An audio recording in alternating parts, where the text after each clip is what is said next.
Hello students, welcome back to Vandana's tutorial. आज हम करने वाले हैं Navneet English high level grammar and writing skills standard 6th का चैप्टर नंबर 21 प्रोवर्ब्स। प्रोवर्ब्स यानी कि जिसे हम हिंदी में कहते हैं कहावतें, लोकोक्तियाँ, यानी कि किसी के द्वारा जो कही हुई बातें हैं जो बहुत फेमस हो जाती है, वो क्या होता है, प्रोवर्ब्स होती है, जो कि जनरेशन टू जनरेशन्स चलती आ रही है, यानी कि पीढ़ी दर पीढ़ी वो कहावतें हैं या प्रोवर्ब्स है वो चलते आ रहे हैं। और ये जो प्रोवर्ब्स है अगर हम यूज़ करते हैं अपनी लैंग्वेज में या कुछ लिखते वक्त या ऐसे लिखते वक्त, तो हमारी जो लैंग्वेज है ना वो बहुत अच्छी लगती है और बहुत ज़्यादा इम्प्रेसिव बन जाती है। तो वो ज़्यादा अच्छा मीनिंग है उसको कन्वे करती है, बताती है। तो हम स्टार्ट करते हैं हमारा चैप्टर नंबर 21 प्रोवर्ब्स। इसके पहले मेरी आपसे एक छोटी सी रिक्वेस्ट, अगर आपने मेरी वीडियो को अभी तक सब्सक्राइब नहीं किया है तो चैनल को सब्सक्राइब ज़रूर से कर लीजिए, और अगर मेरी वीडियोस पसंद आते हैं तो उसे लाइक करने के साथ साथ अपने दोस्तों के साथ ज़्यादा से ज़्यादा शेयर कीजिए। तो हम स्टार्ट करते हैं chapter 21 Proverbs. A proverb is a short and wise saying that has a deep meaning. यानी प्रोवर्ब्स क्या होती है, जो सेइंग है, मतलब कि किसी के द्वारा वो बोली गई बातें हैं जो कि बुद्धिमानी बातें, मतलब अच्छी जो बात है वो, और जो छोटे छोटे वाक्य होते हैं, जो छोटे छोटे सेंटेंसेस होते हैं, वो जिसका कि डीप मीनिंग होता है, कि बहुत ज़्यादा गहरा मीनिंग होता है, मतलब जो बोला गया है उसके द्वारा उसके अलग उसका बहुत ही इफ़ेक्टिव मीनिंग होता है। Proverbs make a language more interesting and convey a richer meaning. जो प्रोवर्ब्स है वो हमारी लैंग्वेज को और ज़्यादा इंटरेस्टिंग बनाता है, यानी रोचक बनाता है, और बहुत ही ज़्यादा डीप मीनिंग को कन्वे करता है। They are often passed on from generation to generation, यानी वो जनरेशन टू जनरेशन जो कहावतें हैं वो पास ऑन होती आ रही है। अब यहाँ पर बच्चों हमको कुछ प्रोवर्ब्स और उसके मीनिंग्स दिए हैं। ये सेंटेंस हमारा बहुत ही छोटा चैप्टर जो बहुत ही छोटा सा है, आपको इसमें सिर्फ प्रोवर्ब्स ध्यान में रखने हैं, प्रोवर्ब्स और उसके जो मीनिंग्स हैं।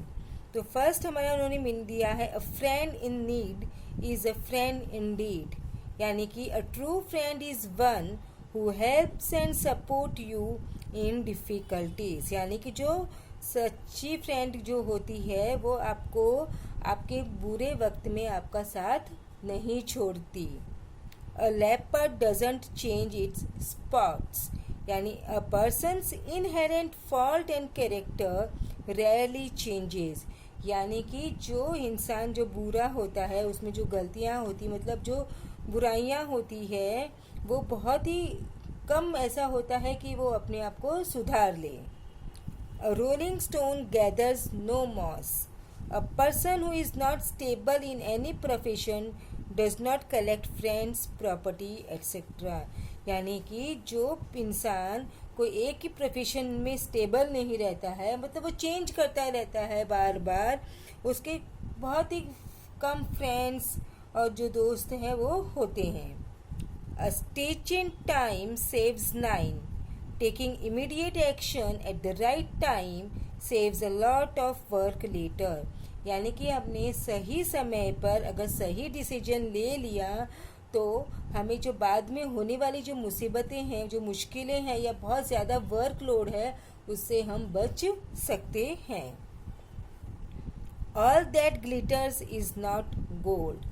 Things that looks attractive may not actually be really worthwhile, यानी कि सिर्फ चमक दमक की दुनिया, जो चीज़ें हमें बहुत अट्रैक्ट करती है, जो बहुत आकर्षित करती है, तो इसका मतलब ये नहीं है कि उसकी जो कीमत है, उसकी जो वैल्यू है वो उतनी होगी।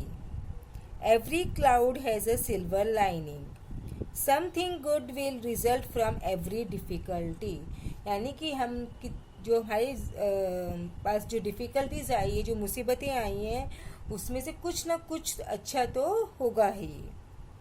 Look before you leave, be careful before you do anything risky. यानी कि कोई भी ऐसा काम करने से पहले जिसमें रिस्क है, जो खतरा है, तो हमें उसमें सावधानी बरतनी चाहिए।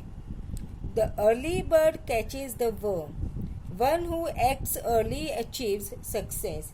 यानी कि जो सबसे पहले कोई काम करता है उसी को सक्सेस जरूर मिलती है। Don't cry over spilled milk, don't waste time regretting the past which one can not change. यानी कि जो समय बीत चुका है उसका दुख करने में समय हमें गंवाना नहीं चाहिए, क्योंकि हम उसे चेंज नहीं कर सकते। Make hay while the sun shines, make the best of whatever opportunities that comes your way. It means कि जो भी अपॉर्चुनिटीज़, जो भी मौका हमको मिल रहा है उसमें हमें अपने आप का बेस्ट देना है। Don't count your chickens before they are hatched, don't presume you have got something until you have actually got it. It means पहले से ही हमें नहीं मतलब कर लेना चाहिए कि हमें ये चीज़ें मिल गई। जब तक जो चीज़ें हाथ में नहीं आती है तब तक वो चीज़ें हमारी नहीं होती है। Don't cross the bridge until you come to it, don't worry unnecessarily about difficulties and problems before they actually occur. It means हम कभी कभी ऐसा होता है कि हम सोचते हैं कि हमको ये प्रॉब्लम्स आएगी और हमको ये डिफ़िकल्टीज आने वाली है, तो हम उसके बारे में पहले से ही टेंशन लेने लग जाते हैं, तो ये हमें नहीं करना है। Birds of feather flock together, people having similar ideas and habits often become friends. It means जो लोग हैं जिनकी आदतें मिलती है, जो उनकी आइडियाज सिमिलर होते हैं, वो क्या होते हैं, अच्छे दोस्त होते हैं। United we stand, divided we fall, we are easily defeated when we are alone but not when we stand united। अगर हम अकेले होते हैं तो हमें बहुत जल्दी से, बहुत इजीली हम डिफीट हो जाते हैं, हार मान लेते हैं, या फिर कोई भी हमें हरा सकता है। बट हम अगर यूनाइटेड रहेंगे, यूनिटी में रहेंगे, तो हमें कोई हरा नहीं पाएगा।